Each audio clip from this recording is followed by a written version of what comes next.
Hola compañeros, hoy les voy a hablar sobre la ortotipografía. Primero vamos a platicar un poco sobre los tipos de párrafos, después sobre las familias tipográficas y sus usos y por último sobre la legibilidad. ¿Qué queremos decir con ortotipografía?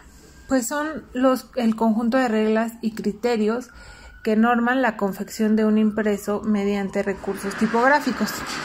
Y pues, ¿cuáles son estos elementos tipográficos o recursos tipográficos que norma la ortotipografía? Pueden llegar a ser desde los espacios en blanco o las representaciones gráficas, también los elementos tipográficos, los signos ortográficos y tipográficos, las líneas, entre otros más elementos. Ahora les voy a hablar sobre los párrafos.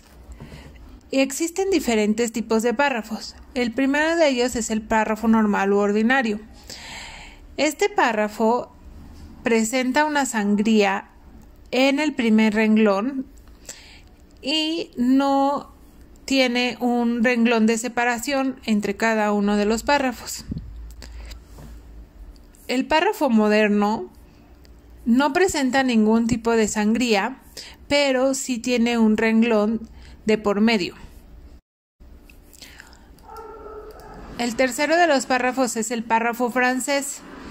Se forma sangrando todos los renglones excepto el primero y por lo general se utiliza para enumeraciones, en especial si se enumeran o se les pone en viñeta, y también para la bibliografía. Por último está el párrafo quebrado o en bandera. Este tiene como característica la justificación a la derecha. Ahora vamos a hablar sobre el elemento de familias tipográficas. Pero para esto tenemos que primero definir qué es la tipografía. La tipografía son los diferentes estilos o tipos de letras que podemos elegir al hacer un diseño o escribir un texto. Durante los poco más de 500 años de la historia de la impresión occidental, probablemente se han diseñado más de 60,000 tipos de letras. Dentro de estas 60,000 tipos de letras existen dos tipos de estilo tipográfico. El primero de ellos es el romano, que se incluye en la mayoría de los tipos de letras de impresión moderna. Estos tipos de letras tienen serifas, trazos de acabados en los extremos de las letras. Esto ayuda o facilita la lectura, a diferencia del segundo estilo de letra, que es el estilo tipográfico sans serif. Por otro lado, los tipos de letras sans serif no tienen serifas en los caracteres. Proporcionan un peso uniforme cuando las condiciones de lectura no son las óptimas y a menudo se utilizan para títulos, etiquetas en imágenes, leyendas y tablas. Los tipos de letra helvética son los más comunes sans serif que se utilizan en el mundo.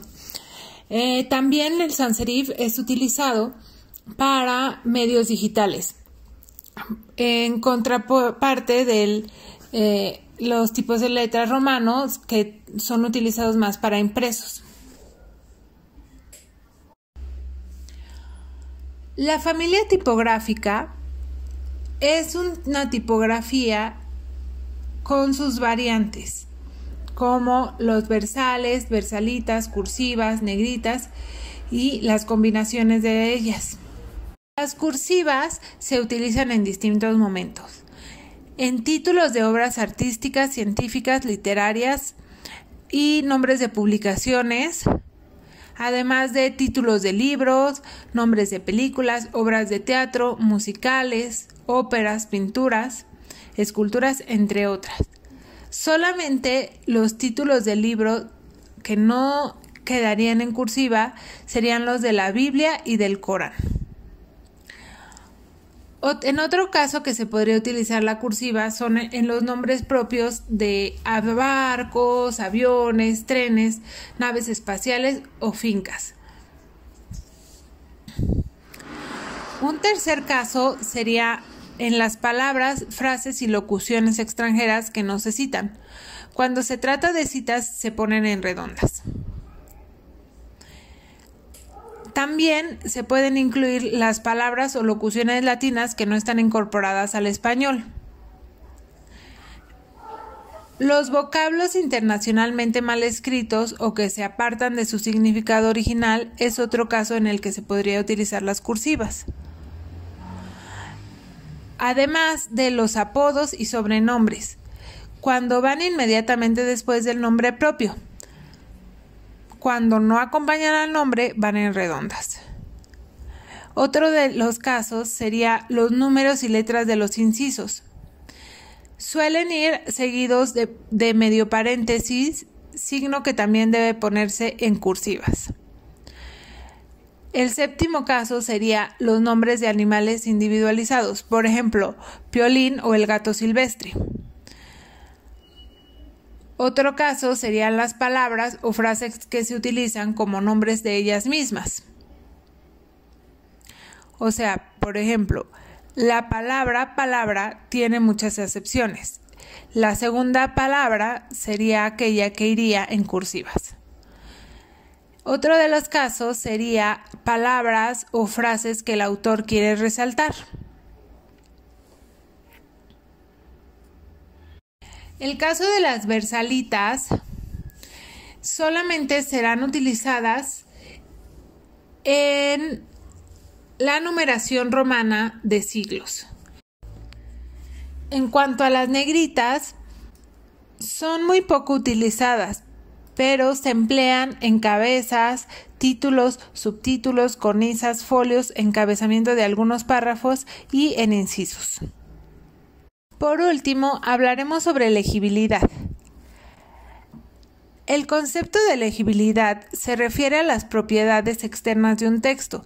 Estas son propiedades tales como tamaño de letra, distancia entre líneas, longitud de línea, la distancia entre letras, el número de letras por línea, distancia entre palabras, los títulos, la subdivisión en párrafos, los títulos en el margen, el diseño de color y la tinta, entre muchas otras cuestiones totalmente externas de un texto. Para lograr una legibilidad se puede y se debe utilizar una tipografía clara, directa, simple y transparente. Además de que se propone que se utilice un tipo de letra común entre 9 y 12 puntos para que cualquier persona pueda leerlo con facilidad, y restringir el número de tipos de letra y utilice solo unos pocos por material informativo. Y eso es todo. Muchas gracias a todos.